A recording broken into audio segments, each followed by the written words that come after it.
Hello friends, welcome to my YouTube channel. तो आज हम बात करने वाले हैं चंद्रयान 3 के खोज के बारे में।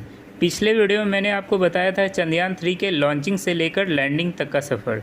चंद्रयान 3 के साथ इंडिया ने वो कर दिखाया जो अभी तक कोई देश नहीं कर सका, चांद के साउथ पोल पर टच डाउन करना। इस सफलता को पूरी दुनिया ने सेलिब्रेट किया। लेकिन क्या आप जानते हैं कि प्रज्ञान रोवर ने इस मिशन के दौरान चांद पर ऑक्सीजन और सल्फर की खोज की? बहुत कम लोगों ने इस पर बात किया है कि चंद्रयान 3 के एक्सपेरिमेंट्स के दौरान क्या क्या नई चीज़ें सामने आई।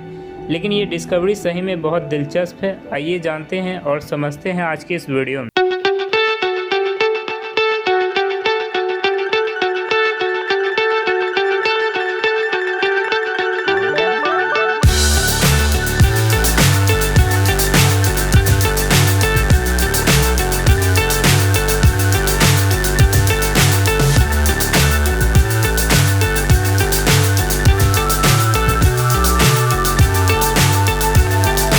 23 अगस्त 2023 वो दिन था जिस दिन चंद्रयान 3 ने सक्सेसफुल लैंडिंग की। अगले दिन 24 अगस्त को विक्रम लैंडर ने प्रज्ञान रोवर को एक रैंप के जरिए नीचे उतारा अपने मिशन को शुरू करने के लिए।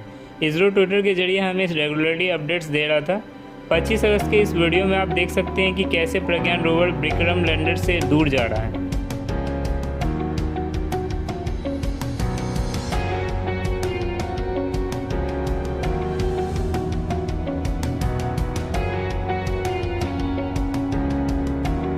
चौबीस अगस्त से लेकर 4 सितंबर तक लगभग 12 दिन तक विक्रम और प्रज्ञान ने चांद पर अपने ऑब्जर्वेशन ली, जिसके बाद उन्हें स्लीप मोड में डाल दिया गया। लेकिन उम्मीद की जा रही है कि वे दोबारा जागेंगे। इसकी बात मैं आगे करूंगा, लेकिन सबसे पहले समझते हैं इन 12 दिनों में क्या क्या ऑब्जर्वेशंस ली गई। बात है 27 अगस्त की, जब विक्रम लैंडर पर लगे चेस्ट इंस्ट्रूमेंट ने अपनी पहले रीडिंग्स ली। चेस्ट का फुल फॉर्म है चंद्रास सरफेस थर्मोफिजिकल एक्सपेरिमेंट। इसका काम है चांद की मिट्टी के टॉप सॉइल पर टेम्परेचर मेज़र करना, यह समझना कि चांद के साउथ पोल पर तापमान कितना वेरीज करता है। टेम्परेचर को मापने का काम चेस्ट पर लगा एक टेम्परेचर प्रोब करता है। चेस्ट पर खुद अपने 10 अलग अलग सेंसर्स लगे हुए हैं और ये टेम्परेचर का प्रोब चांद के सरफेस के 10 सेंटीमीटर नीचे तक जा सकता है। जो यहाँ रीडिंग्स इसने ली वो बहुत शॉकिंग थी मेरे लिए। इस ग्राफ को देखिए, यहाँ ऑब्जर्व किया गया है कि चांद की मिट्टी में 1-1 सेंटीमीटर नीचे जाने पर टेम्परेचर 10-10 डिग्री सेल्सियस बदलता है। सरफेस पर टेम्परेचर ऑलमोस्ट 60 डिग्री सेल्सियस था, मगर सिर्फ 8 सेंटीमीटर नीचे जाकर यह टेम्परेचर -10 डिग्री हो जाता है। इतना बड़ा टेम्परेचर डिफरेंस सिर्फ 8 सेंटीमीटर पर। इस ग्राफ में 0 से 80 mm की डेप्थ पर दिख रहा है कि कैसे टेम्परेचर बदल रहा है। ये पहला ऐसा प्रोफाइल है जो चांद के साउथ पोल के लिए बनाया गया है। इसी दिन इसरो ने 2 फोटोज़ भी पब्लिश की प्रज्ञान रोवर की, जब वो एक बड़े से गड्ढे से एक बड़े से क्रेटर से सिर्फ 3 मीटर दूर था। इस पिक्चर में आप देख सकते हो कि चांद पर इस क्रेटर का जो डायमीटर था वो करीब 4 मीटर के अराउंड था। हमारे साइंटिस्ट नहीं चाहते थे कि प्रज्ञान जाकर इस गड्ढे के अंदर गिर जाए, तो इसकी वजह से उन्होंने प्रज्ञान का रास्ता बदल दिया। प्रज्ञान को वापस उल्टा होकर चलना पड़ा और इसकी भी कुछ इंटरेस्टिंग फोटोज आप देख सकते हो कि जहां इसके पहियों का मिट्टी में ट्रैक दिख रहा है। प्रज्ञान पर लगे पेलोड्स की बात करें तो 28 अगस्त को LIBS यानी लेजर इंड्यूस्ड ब्रेकडाउन स्पेक्ट्रोस्कोपी नाम के इंस्ट्रूमेंट्स ने सल्फर की प्रेजेंस को कंफर्म किया चांद के साउथ पोल पर। पहली बार था कि चांद के साउथ पोल पर ऑन ग्राउंड जाकर इस चीज़ को कंफर्म किया गया, इसलिए इसे first ever in situ measurement कहा जाता है। इस लिप्स इंस्ट्रूमेंट को इसरो के साथ डेवलप किया है बेंगलोर के laboratory for electro optics system ने। इसका काम है चांद पर मौजूद मिट्टी और पत्थरों का कंपोजिशन एनालाइज करना, और जिस तरीके से काम करता है वो भी बड़ा इंटरेस्टिंग है। यह हाई एनर्जी लेज़र पल्सेस का इस्तेमाल करता है, यानी एक लेज़र डाली जाती है चांद की मिट्टी पर जिसका तापमान बहुत ज़्यादा हाई होता है। चांद पर मौजूद मिट्टी के एक छोटे से एरिया में इस लेज़र को टारगेट किया जाता है। वहाँ मिट्टी इस हाई टेम्परेचर की वजह से प्लाज्मा में कन्वर्ट हो जाती है। प्लाज्मा क्या होता है, इसे आपने स्कूल में पढ़ा होगा। 4 states of matter, solid, liquid, gas, और गैस के बाद प्लाज्मा आता है। जब गैस को और भी ज़्यादा हाई टेम्परेचर पर डालो तो वो प्लाज्मा में कन्वर्ट हो जाती है और प्लाज्मा से रोशनी निकलती है। और जब ये रोशनी निकलती है तो इसके बारे में ख़ास बात यह है कि अलग अलग एलिमेंट्स अलग अलग वेवलेंथ्स की लाइट्स प्रोड्यूस करते हैं, और हमारा जो इंस्ट्रूमेंट्स है यहाँ पे वो इन अलग अलग वेवलेंथ्स की लाइट्स को मेज़र करता है और इसके बेसिस पर बता पाता है कि कौन सा एलिमेंट वहाँ पर मौजूद है चांद की मिट्टी पर। यहीं से इसका नाम पड़ा है laser induced breakdown spectroscopy. Laser के ज़रिए हमने ब्रेकडाउन किया वहाँ के पत्थरों को या मिट्टी के पार्टिकल्स को, उन्हें प्लाज्मा में कन्वर्ट किया और फिर उनसे निकलने वाली वेवलेंथ्स को हमने स्पेक्ट्रोस्कोपी के द्वारा मेज़र किया। अब ज़रा इस ग्राफ को देखो, इसमें दिखा रहा है कि स्पेक्ट्रोस्कोपी के दौरान जो अलग अलग वेवलेंथ्स प्रोड्यूस होते हैं, जो वेवलेंथ यहाँ पर ज़्यादा प्रोड्यूस हुई है, हम उसे देखकर बता सकते हैं कि ये एलिमेंट्स मौजूद है चांद की मिट्टी में। ये देखो, Al से एल्युमिनियम, Fe से आयरन, Ti से टाइटेनियम, S से सल्फ़र, Ca से कैल्शियम, Cr से क्रोमियम भी है। नासा के प्रोजेक्ट साइंटिस्ट नोहा पेट्रो बताते हैं कि रसिया और अमेरिका के अपोलो और लूना मिशंस ने 1970s के समय में भी सल्फ़र की प्रेजेंस देखी थी चांद पर, लेकिन फिर भी चंद्रयान 3 ने खोज की है। वो एक ट्रेमेंडस एकम्प्लिशमेंट है क्योंकि ये इन सीटू फाइंडिंग्स हैं।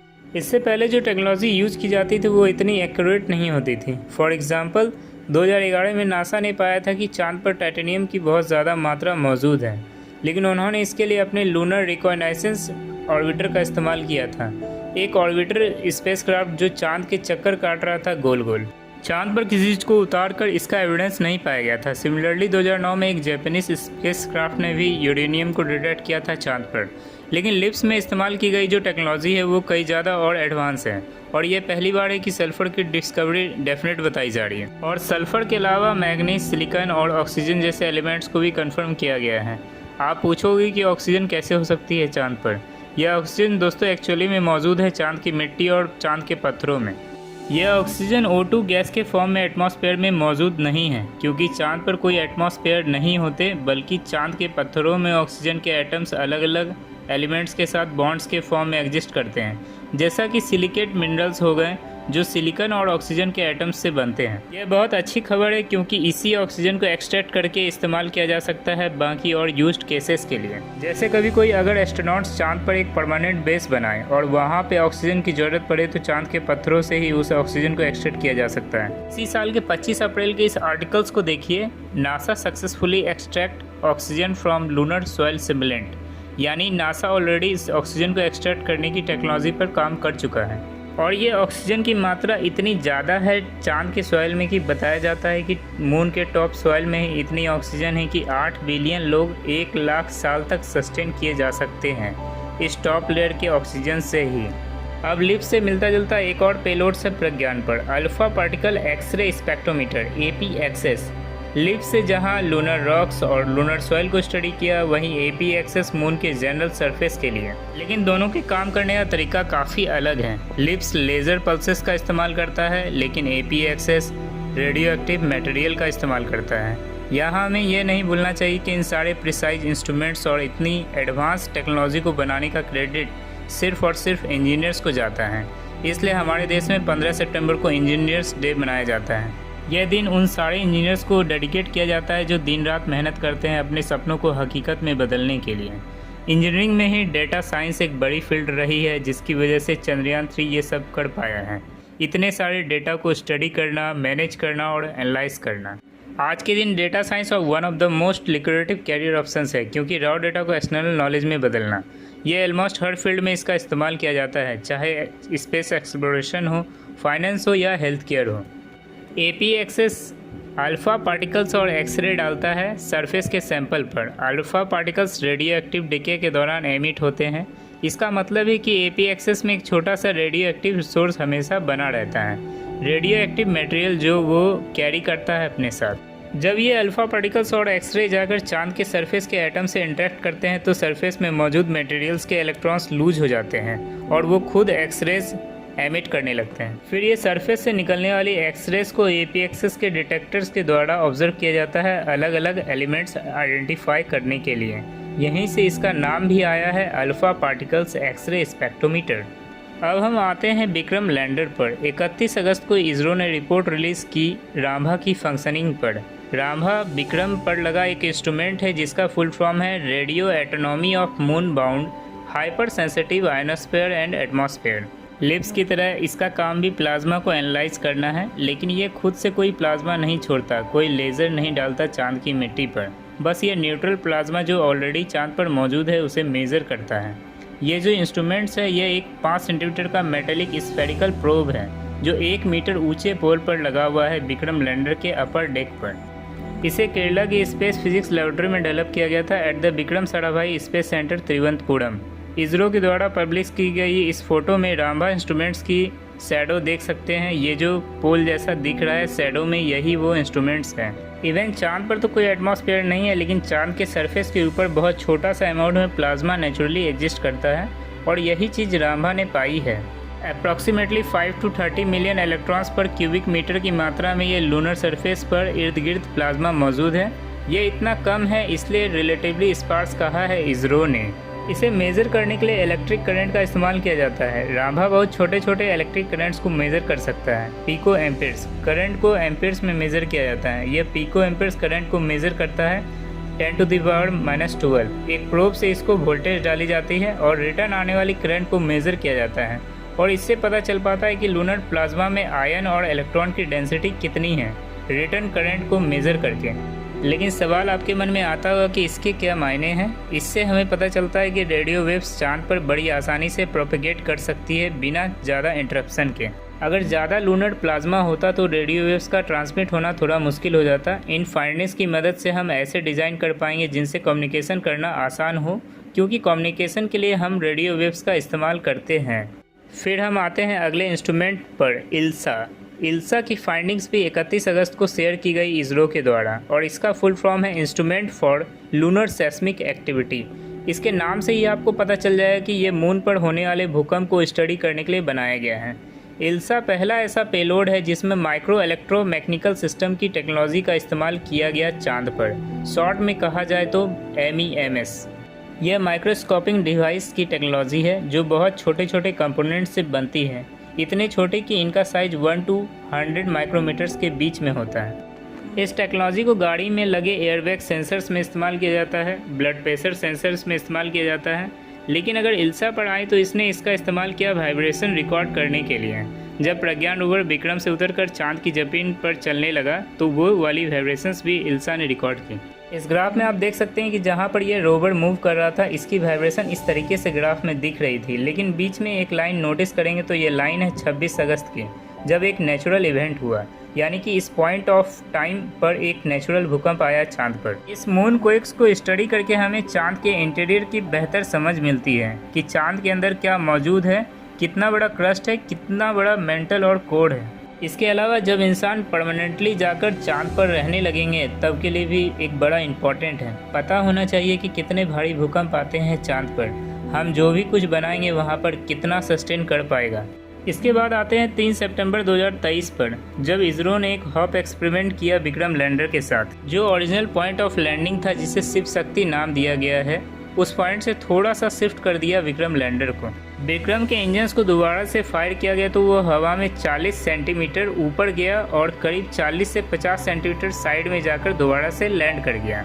इस एक्सपेरिमेंट को करने के लिए जो रैंप नीचे निकाला गया था प्रज्ञान रोवर को उतारने के लिए, उसे वापस ऊपर फोल्ड किया गया था और चेस्ट और इल्सा के पेलोड को भी अंदर लिया गया था। आप यहाँ पर फोटोज़ देख सकते हैं कि इस हॉप एक्सपेरिमेंट की पहली और बाद की फ़ोटोज़ देखो कि कितना फ़र्क है पहले और बाद की फ़ोटो में। थोड़ा सा मूव कर गया विक्रम लैंडर। इस हॉप एक्सपेरिमेंट का इंपॉर्टेंस ये है कि आगे चलकर जब हम ह्यूमन मिशंस करेंगे तब हमें पता होना चाहिए कि लैंडर दोबारा से उड़ान कर सकता है, वापस लौट सकता है इंसानों को वापस लाने के लिए। इसके अगले दिन 4 सितंबर को सुबह के करीब 8 बजे प्रज्ञान और विक्रम दोनों को स्लिप मोड में डाल दिया जाता है इसरो के द्वारा। ये स्लिप मोड चांद पर आने वाले रात के लिए प्रिपेयर करने के लिए था। फॉर्मर इसरो चीफ किरण कुमार का कहना है कि रात आने के 2-3 दिन पहले ही स्लिप मोड पर डाल दिया गया बेटर प्रिपरेशन करने के लिए, ताकि इसके अंदर की जो मॉड्यूल्स है उसकी फंक्शनिंग पूरी तरीके से बंद हो जाए जब दिन खत्म हो चांद पर। प्रज्ञान की बैटरी को पूरी तरीके से चार्ज किया गया स्लिप मोड में डालने के पहले, और लोकेशन को इस तरीके से चूज़ किया गया कि जब दोबारा से सूरज निकले तो इसके सोलर पैनल सनलाइट की तरफ एफिशिएंटली फेस कर रहे हों। इस वक्त विक्रम और प्रज्ञान के दोनों के पेलोड्स को बंद किया जा चुका है, लेकिन दोनों के रिसीवर को ऑन छोड़ा गया है। पहले प्लान किया गया था कि ये मिशन सिर्फ एक लूनर दिन तक ही चलेगा, जो करीब 14 दिन के बराबर है, क्योंकि रात में इतनी ठंड हो जाएगी कि सर्वाइव ना कर पाए। लेकिन अब इसरो ने उम्मीद लगा रखी है कि प्रज्ञान और विक्रम दोबारा से जाग सकते हैं जब दोबारा से सुबह होगी चांद पर। ये चीज़ पहले चाइना के लैंडर और रोवर के साथ हो रखी है। चाइना ने एक चैंग 4 लैंडर और उसका जो U2 रोवर भेजा था। उन्हें भी रात में स्लीप मोड पर डाल दिया गया था, लेकिन जब दोबारा से सूरज निकला तो वो दोबारा से जाग उठे थे। अगर ये दोबारा से काम करने लगते हैं तो ये अच्छी खबर होगी, क्योंकि इसरो के साइंटिस्ट कुछ और एक्सपेरिमेंट्स रन कर पाएंगे। लेकिन अगर ऐसा नहीं होता है तो प्रज्ञान चांद पर इंडिया का लूनर एम्बेसडर बनकर हमेशा के लिए वहीं तैनात रहेगा। Thank you so much for watching this video. तो दोस्तों, आपको ये वीडियो कैसा लगा नीचे कमेंट सेक्शन में बताएं। तब तक के लिए गुड बाय।